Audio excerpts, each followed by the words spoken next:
Good morning, students. I am having to communicate with you under unusual circumstances and in an altered environment. Therefore, the teaching learning experience is bound to be different from the regular mode of classroom teaching. In the preceding classroom interactions, I had discussed with you the poetry of new literatures in English, and we had covered specimens of the Australian English poetry, the African English poetry, the Caribbean English poetry, and also the Nigerian English poetry. In my today's interaction with you, I will be focusing on a poem called An Introduction. This is one of the poems of Kamala Das prescribed for study in the third semester of the postgraduate program in English. Before we proceed any further, I would advise all of you to keep the text of the poem in front of you because poetry cannot be done without the text. So on a lighter note, I can't say anything about Stanley Fish, but for me, there has to be a text in this classroom. Let us first have a quick glance at the authorial background, which provides a context to the text under consideration. Kamala Das is a prominent Indian English poet. She was born in a Malayali Nair family in Malabar on 31st March 1934. Her father was the managing editor of a widely circulated Malayalam daily, Matrabhumi, and her mother, Nalpat Balamaniyamma, was a renowned Malayali poet. So Kamala Das had got her genetic combinations perfectly right to make a mark in the field of creative writings. She has written poems and short stories in Malayalam as well, and to the Malayali fraternity, she is better known as Madhavi Kutti. The poetry of Kamala Das is marked by an explicit expression of love and an honest treatment of female sexuality. There are certain features of her poetry which place her in the category of a confessional poet. These features include the directness of her style, her rebellion against the oppressive patriarchal values, ever-shifting moods, an ever-lingering thought of death running through her poems, and the desire to lay bare the innermost recesses of her heart before the readers. She is often compared with Sylvia Plath, the American confessional poet, and Marguerite Duras, the French playwright and novelist. She died on 31st May 2009 as Kamala Suraya because she had converted to Islam in 1999 because she wanted to marry a Muslim man, but the marriage did not materialize. Coming to her contribution to Indian English poetry, her first poetry collection was Summer in Calcutta. This was published in 1965. Then came Descendants, The Old Playhouse and Other Poems, The Stranger Time. Collected Poems was published in 1984, and it was for this that she was given the Kendriya Sahitya Academy Award in 1985. Then we have the Annamalai poems. Another collection, Only the Soul Knows How to Sing. And the last one, Ya Allah in 2001. She has received awards and honors as well. She got the PEN Asian Poetry Prize in 1963. You all know what this abbreviation PEN stands for? The Poets, Essayists and Novelists. Also got Kerala Sahitya Academy Award in 1968, and in 1984 she was also shortlisted for Nobel Prize in Literature. And as I told you before, she got the Kendriya Sahitya Academy Award in 1985 for her collected poems. So it's time to start the poem, An Introduction by Kamala Das. I don't know politics, but I know the names of those in power and can repeat them like days of week or names of months beginning with Nehru. The poet says that she does not know politics. She perhaps is not interested in politics, but she certainly knows the names of people who moves in the corridors of power. She can recall the names of the powerful politicians like Nehru with the same ease she would utter the days of week, the names of months. She may have some idea of politics, but she seems to be suggesting here that she is not interested in discussing politics as such. Then she says, I am an Indian, very brown, born in Malabar. I speak three languages, write in two, sorry, dream in one. Now, having briefly stated that politics is not her cup of tea, she makes a statement about her identity.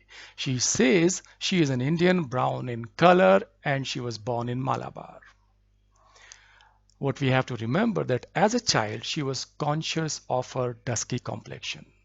In her autobiography, she tells us how her grandmother would bathe her in turmeric water to dilute her complexion.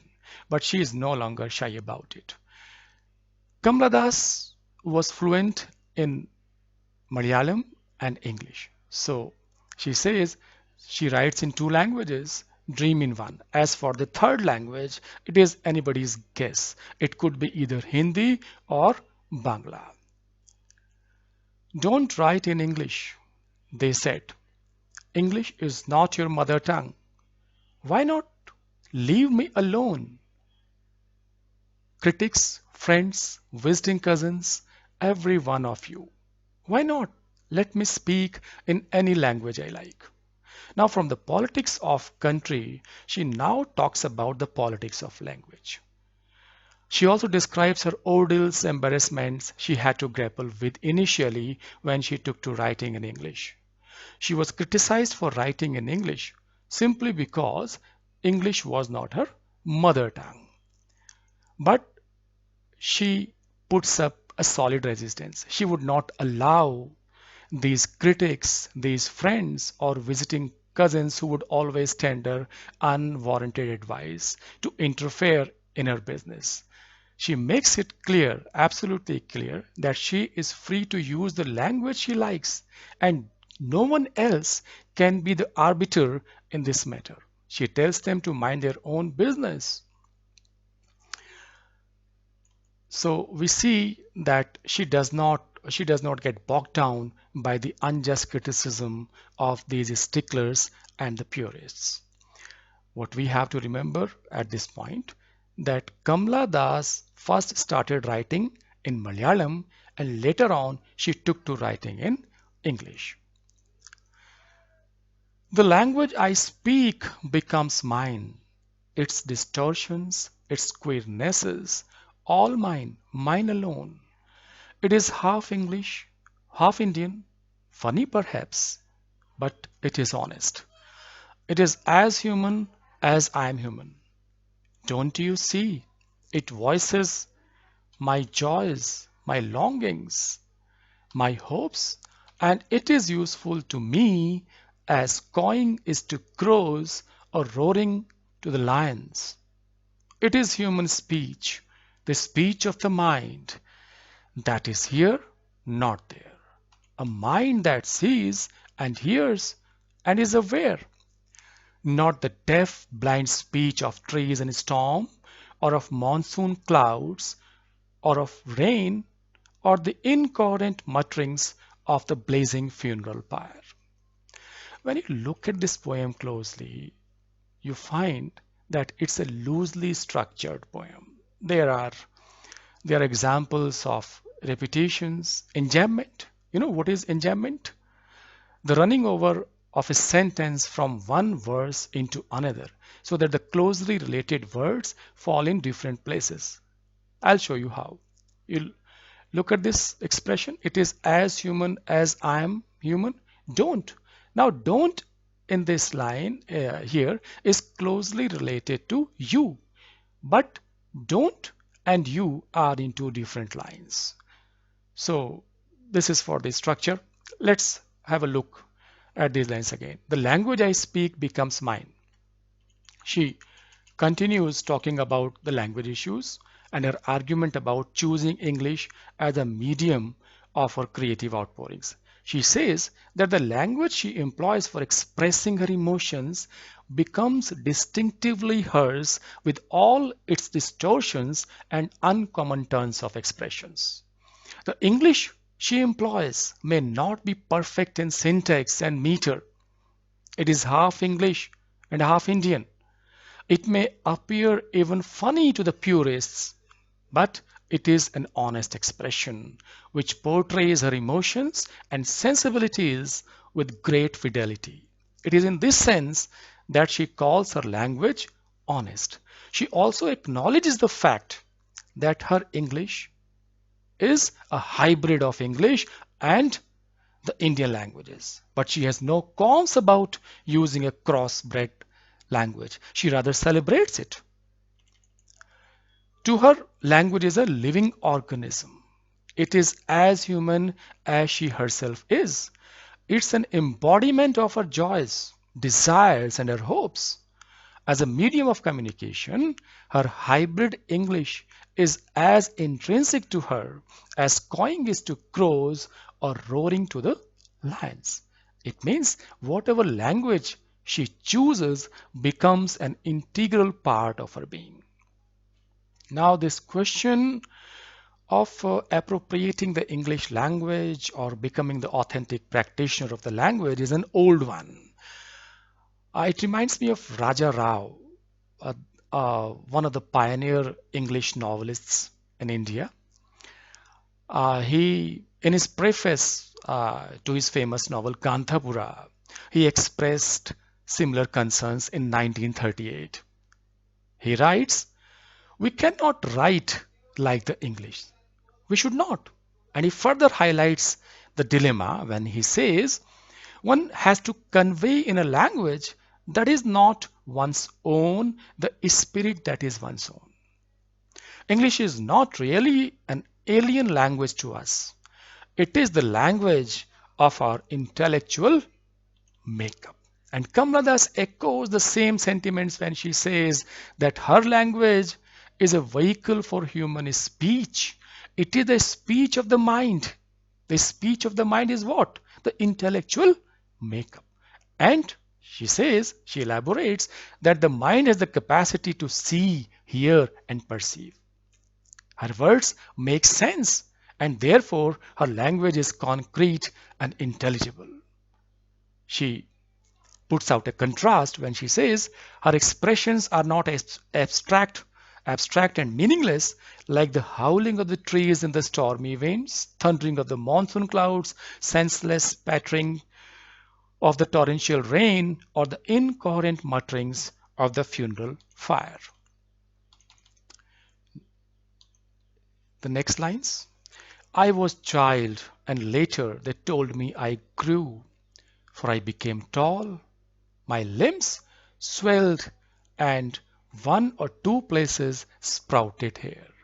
When I asked for love, not knowing what else to ask for, he drew a youth of 16 into the bedroom and closed the door. He did not beat me, but my sad woman body felt so beaten. The weight of my breasts and womb crushed me. I shrank pitifully. Now, from the politics of language, the poet turns to the politics of woman body. She describes her transition from a child to a teenager who attained puberty with the growth of her height, breasts, and pubic hair. She felt like a child, but she was made to feel like a grown up girl. She craved for love, but what she got in return was a traumatic sexual abuse of her body by her lover or maybe her husband. You should remember that Kamala Das got married only when she was 16. This man, her lover or her husband, did not beat her physically, but badly dented her psyche by treating her merely as an object of sexual gratification. The defining attributes of her femininity, womanhood, her breasts and womb became the very source of her agony and self-abasement. Look at the expression, my sad woman body. It captures the plight of a helpless and disempowered being.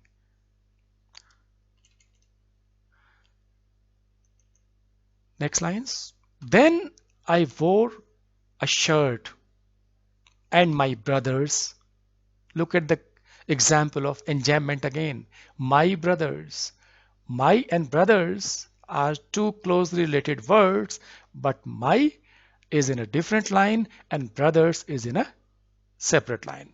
Then I wore a shirt and my brother's trousers, cut my hair short and ignored my womanliness. Dress in saris, be girl, be wife, they said, be embroiderer, be cook, be a quarreler with servants, fit in, oh, belong, cried the categorizers. Don't sit. Again, this example of enjambment. Don't sit on walls or peep in through our lace draped windows. Be Emmy or be Kamala or better still, be Madhavi Kutti.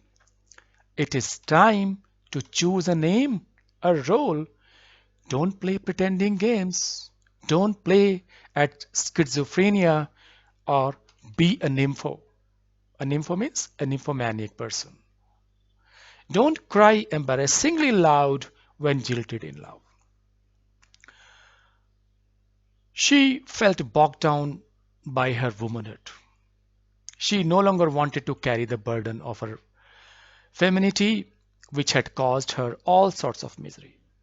She shed her womanly self and dressed up like a boy. She cut her hair short, put on a shirt and her brother's trousers.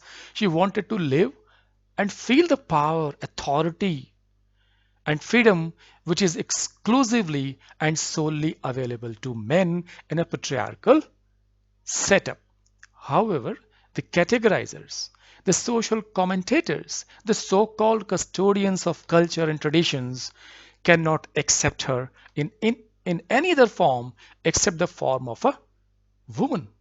She cannot indulge herself in boyish adventures. What they want her to be engaged in the household chores like chores, like embroidery, cooking, and constantly shouting at the maid servants. In today's parlance, you can say that they want her to be quarantined, isolated from the world outside. You remember those famous lines by Alfred Tennyson? Man for the field and woman for the hearth, man for the sword and for the needle she, man with the head and woman with the heart, man to command and woman to obey, all else confusion. She protests against this stereotyping of women. She wants to break herself free of the oppressive confines and value system imposed upon women by the society. She has to behave and fit in like a woman. She has to conform to the societal norms. She can be any woman, Amy, Kamla, or Madhavi Kutti, but she has to be a woman. She cannot be loud. She cannot show the contradictions inherent in her being. The contradiction. That's why they ask her not to behave in a schizophrenia, like someone suffering from schizophrenia. She cannot be expressive in her sexual desires like a nymphomaniac, and she cannot cry her heart out when she is betrayed in love simply because it does not behove a woman to show any kind of emotional outburst. A woman has to be submissive, quiet, and contained. Women must learn to bury their desires in their hearts. So we see there is a constant tussle between the regressive patriarchal values and our genuine resistance against them. We can say it is a poem of protest and resistance in the sense that it challenges the male hegemony and seeks to claim a space of their own for women. Yeah, these lines. I met a man, loved him. Call him not by any name. He is every man who wants a woman just as I am every woman who seeks love. In him, the hungry haste of rivers. In me, the ocean's tireless waiting. Now the question of identity gets bigger towards the end of this poem. She talks about an encounter with a lover in which she realizes that her lover is no different from other men. All men behave the same when it comes to loving. For men, to love is to make love and nothing else. What men look for in a woman is the instant gratification of their bodily desires, whereas for women, love is the fulfillment of emotional cravings. This imagery of the hungry haste of rivers, look at this. It beautifully captures the lusty but fleeting rush of passions in men, and this image of the ocean's tireless waiting. It conveys the patient wait of the poet to embrace her love and be unified with him. We cannot miss uh, the sense that the poet is transcending the physical and moving towards the spiritual in her quest for love. Who are you? I ask each and everyone. The answer is, it is I. And anywhere and everywhere, I see the one who calls himself I in this world. He is tightly packed like the sword in its sheath. It is I who drink lonely. It is I who drink lonely drinks at 12. This enjambment is a great hindrance to proper reading. That's why I had to repeat this line.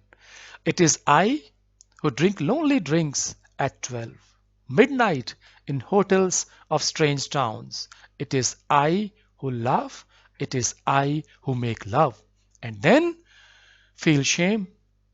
It is I who lie dying with a rattle in my throat. I am sinner, I am saint, I am the beloved, I am the betrayed. I have no joys that are not yours, no aches which are not yours.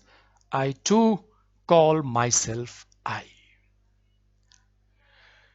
She becomes rather reflective now. She is overwhelmed by this question of who I am. Who are you? I ask each and everyone. And in this emotionally fluid state, the quest for identity gets even more intense.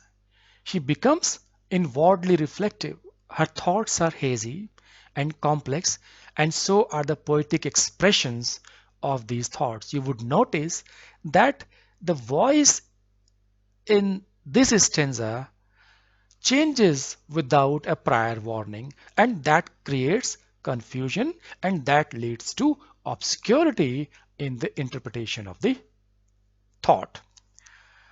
She wants to know who she is.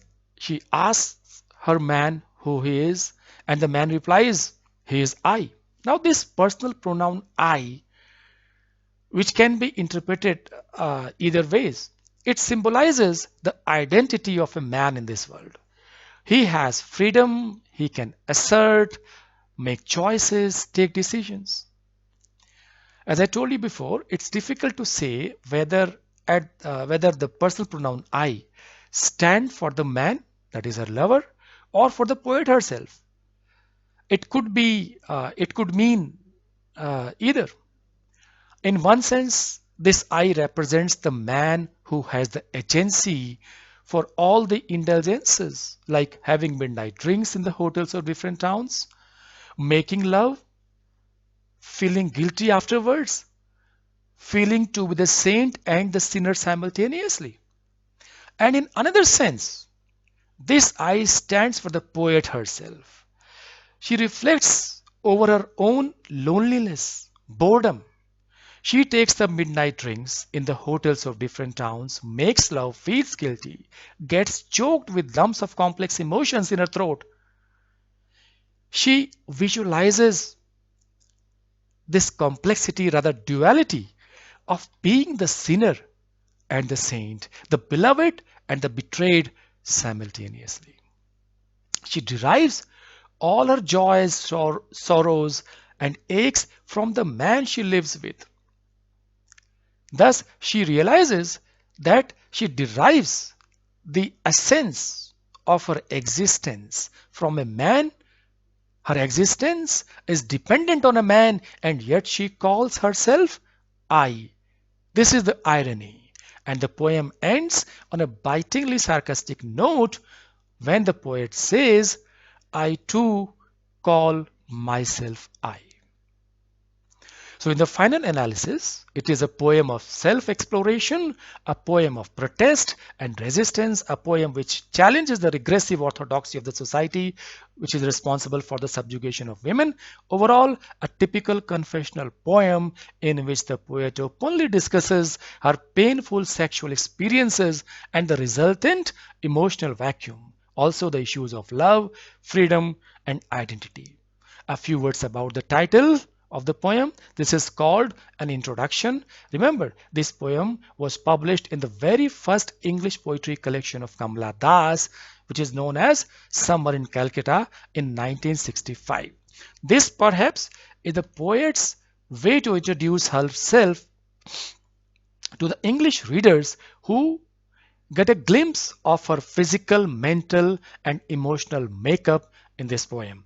So the title is apt and justified. As you all know, in literature and especially in poetry, there are no final readings. The texts remain open to variety of interpretations. In a regular class where we have the opportunity of interaction, I would have taken your feedback and made an assessment of your reception of the text. Simultaneously, your responses would have considerably added to my perspective on the subject. But for now, we will try to get the best out of the restrained environment. I trust we will emerge victorious out of this well-meaning isolation and soon be storming our brains in our lively classroom sessions. Until then, take care of yourself, make hay, and maximize your academic profits while the lockdown goes on. Thank you.